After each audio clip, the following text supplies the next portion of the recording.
Healthy plants need healthy soil for healthy growth. To be able to precisely absorb what plants need, the soil needs to contain minerals and the necessary soil life. Research shows that the widespread use of synthetic fertilizer leads to soils that no longer have the required biology for healthy plant growth.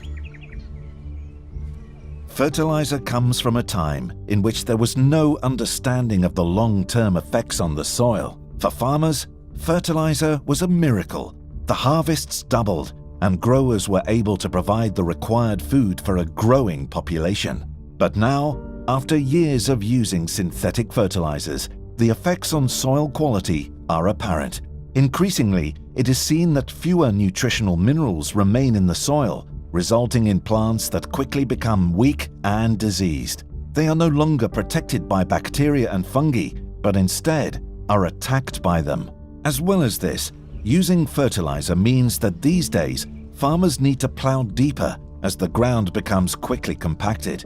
This is a costly business for farmers and is disastrous for the soil. There is a better way. It is not widely known, but the roots of plants are able to develop more easily in an environment rich in old roots. Here you can see the current plowing method, in which the soil is turned to 25 centimeters. This means that the plant really struggles to reach the thousands of passageways that other plants have created with their roots. They often don't even reach through the plow pan, which is caused by plowing the land with heavy machinery. A surface cultivation method can offer a solution to this. This shallow soil processing means that the roots are quickly able to access the passageways left by decomposing roots. In this situation, they only have to work really hard once they reach the extremities of the passageways. This means that they can root deeper year after year and ensures that there is even more soil and water available for growth. Dealing with diseases by spraying does little more than suppress symptoms. A healthy plant is able to keep most plant diseases out. In response to the negative effects of using fertilizers, pesticides are used to save the harvest. The conclusion we can draw is that plants that are only given fertilizer will ultimately always become diseased. Fertilizer is the direct cause of the use of most pesticides. In order to resolve the worldwide problem of over-fertilization, the vicious circle must be broken. The question that we must ask ourselves is, how can we improve the soil? The answer is surprisingly simple, but requires some explanation.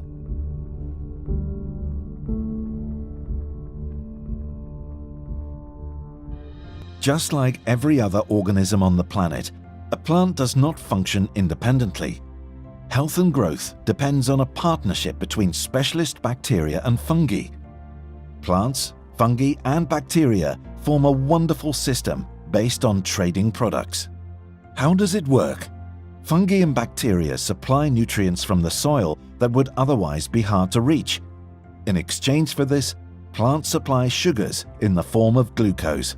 To explain this system, we will explain bacteria and fungi separately.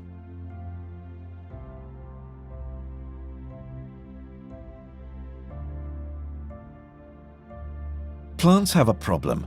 Their fine absorption roots have a limited capacity.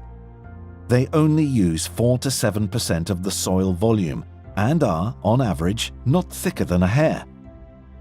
They don't live long, only 1 to 3 weeks. As you can see, plants need external help.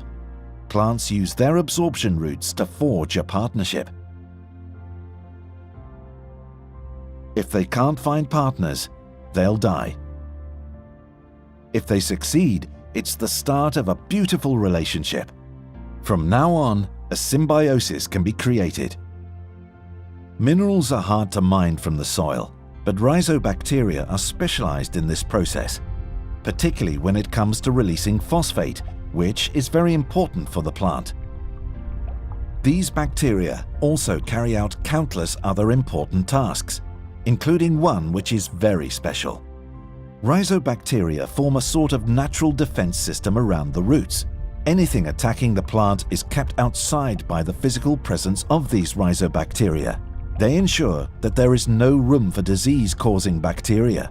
They have their own interest in this because the plant provides them with food. However, the bacteria also need help.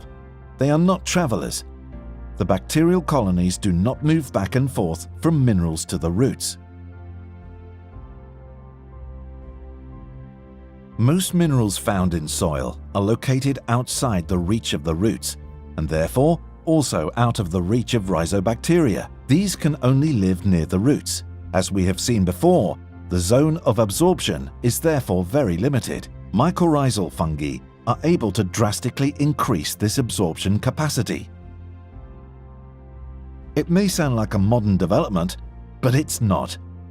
The fungus has always existed, but due to modernization, its role has been neglected. Due to many years of using synthetic fertilizers, mycorrhiza is only very sporadically found in agricultural soils. Mycorrhizal fungi have always lived in symbiotic relation with the plant roots. Mycorrhizal fungus forms a living connection within the roots and creates an absorption and transport system. This is essential for healthy plant growth. Mycorrhiza in the roots is just as normal as chlorophyll in the leaves. This is beyond doubt. As stated before, the absorption roots of plants are 0.2 millimeters thick. This means that they can only grow in macropores, as shown here. Now we zoom in to see what happens when the plant gets help from the mycorrhizal fungus. The fungal threads are even thinner than most bacteria. They are only as thick as 3 microns. This means that these thin threads grow easily in the micropores, where the majority of nutrients and water are stored. Without help, a plant would never be able to reach these areas.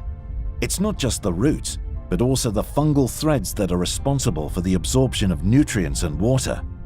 The long, thin fungal hyphae that fully takes over the absorption of materials from the roots are able to provide disease resistance. Distantly located minerals that are bound to iron and calcium are now easier to absorb. These fine threads or hyphea can easily be a kilometer long in just 1 teaspoon of soil. Mycorrhizal fungi cause absorption capacity to be 7 times higher in average. This means that growing can be done with less water and that weeds have far less chance to thrive due to competition for space. The benefit to the fungi is the glucose produced by the plants. For the plants, the benefit is a larger absorption zone. This unique and constant interaction between the plant, bacteria and fungi creates a really fantastic symbiosis. The payout that the plant provides to its partners is water, minerals and glucose.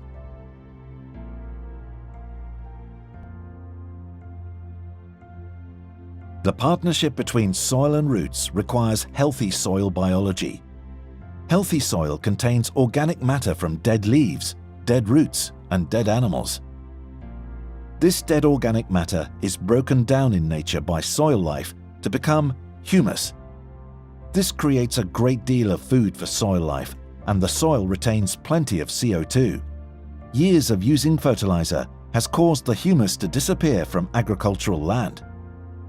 You could think of humus as the battery of the soil.